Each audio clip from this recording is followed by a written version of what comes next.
Upon a very close scrutiny of the alleged references to Muhammad in the Bible as a prophet, they absolutely have no relation to the Prophet of Muhammad, nor prophesy his coming. Muhammad is not mentioned in the Old Testament. Muhammad is not mentioned anywhere from Genesis to Revelation. Muhammad is God's true messenger. That's a joke.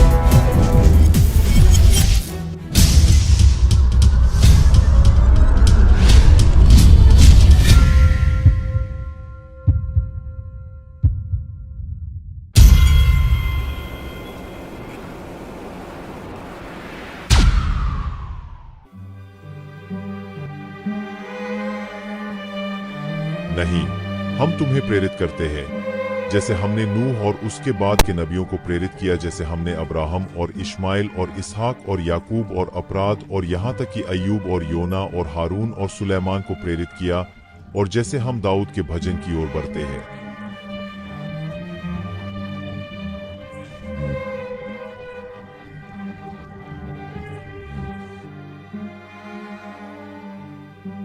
हमने अभी जो आयत सुनी है वह कुरान के 4 अध्याय से है। इस आयत में ईश्वर मानवता को यह पुष्टि कर रहा है कि मुहम्मद वास्तव में नूह, अब्राहम और बाकी नबियों की तरह ही दिव्य मार्गदर्शन के प्राप्त करता है। हालांकि आज कुछ ईसाई और यहूदी यह नहीं मानते कि मुहम्मद एक नबी थे और ईश्वर ने अब्राहम के साथ जो वाचा बांधी थी, चूंकि कुरान उनकी अधिकार वाली पुस्तक नहीं है। इस वीडियो में मैं आपको दिखाने जा रहा हूं कि जिस पुस्तक को आप अपने हाथों में पकड़े हुए हैं उसमें पैगंबर मोहम्मद का नाम है, जैसा कि जाना जाता है। पुराने नियम को हिब्रू भाषा में बशीर हाशिम के 5वें अध्याय में संरक्षित किया गया था, जो 5 मज्जा या पवित्र में से एक है। स्कूल जो हिब्रू बाइबल का हिस्सा है या निश्चित रूप से सोलोमन के गीत के रूप में ईसाई आज जानते हैं कि अध्याय चर्चा कर रहा है। कुछ यहूदी कहेंगे कि यह सोलोमन पर चर्चा कर रहा है, जबकि ईसाई कहेंगे कि यह यीशु पर चर्चा कर रहा है। यह देखते हुए कि यह सोलोमन के गीत है, यह तर्कसंगत प्रतीत होगा कि यह सोलोमन पर चर्चा कर रहा है। इस रहस्यमय व्यक्ति का वर्णन करने वाले छंदों में कथावाचक की वाणी स्त्रीलिंग में संयुग्मित है, जिसका अर्थ है कि यह एक महिला है जो इस व्यक्ति का वर्णन कर रही है। इसलिए यह संभव है कि यह सोलोमन की पत्नियों में से एक है जो अपने पति सोलोमन पर चर्चा कर रही है।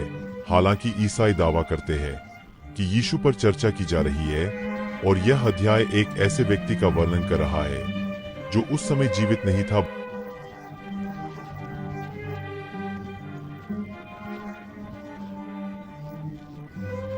गीतों के गीत 5:16 के अंग्रेजी अनुवाद को पढ़ने में यह वर्णन यह कहकर समाप्त होता है कि वह पूरी तरह से प्यारा है, लेकिन जो ज्यादातर लोग नहीं जानते हैं वह यह है कि उस आदमी का नाम मूल मॉड्यूल में दिया गया था। यहाँ श्लोक 16 है, और यह कैसे लिखा गया है। प्राचीन हिब्रू में 8वीं शताब्दी में स्वरों को शामिल करने से पहले हिब्रू बाइबल में शास्त्र पाठ शांत यहाँ प्रश्न में शब्द है। यह शब्द 4 अक्षरों से बना है। मेम, हेट, मेम, दालेट। अब इसे पढ़ते समय यह बिना किसी स्वर के अपने मूल रूप में लिखा गया है। इसे मोहम्मद के रूप में पढ़ा जा सकता है, जो मुस्लिम पैगंबर का नाम है। बेन यहूदा हिब्रू अंग्रेजी शब्दकोश में इसे सही ढंग से आदमी नहीं के रूप में उच्चारित किया जाता है। इसलिए हम कैसे सुनिश्चित करने जा रहे हैं कि इसका उच्चारण मोहम्मद मुस्लिम पैगंबर या आदमी पागल के रूप में किया जाता है। एक यादृच्छिक हिब्रू शब्द केवल एक ही तरीका है कि कविता को एक रब्बी को दिया जाए और कहा जाए कि कृपया पढ़े। यहाँ गीतों का गीत 5:16 है, और इसे हिब्रू यहूदी साइट से रब्बी द्वारा कैसे पढ़ा जाता है। कृपया ध्यान दें कि हिब्रू में स्याही सम्मान का बहुवचन है। यदि हिको ममतकीम वेखुल्लो महमद्दीन ज़ेदोदी व ज़रई बनोत यरूशलाइम। हिको ममतकीम वेखुल्लो महमद महमद महमद महमद महमद महमद्दीन ज़ेदोदी व ज़रई बनोत यरूशलाइम।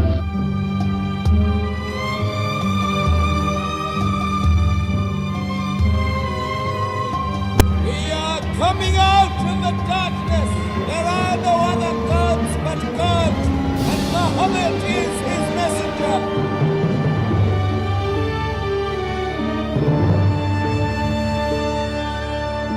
Let the world hear.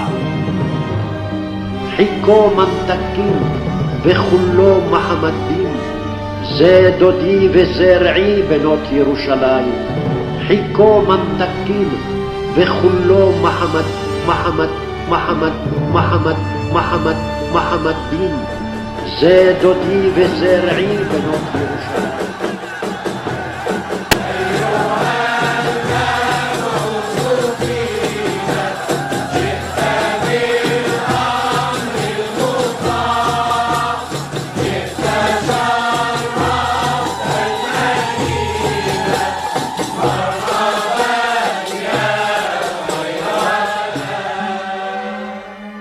SDL अनुवाद उपकरण है जिसमें एक पेशेवर मानव अनुवाद के साथ साथ एक ऑनलाइन अनुवाद। हम अपने गीतों के गीत के हिब्रू शब्द को सीधे यहूदी साइट से कॉपी करने जा रहे हैं।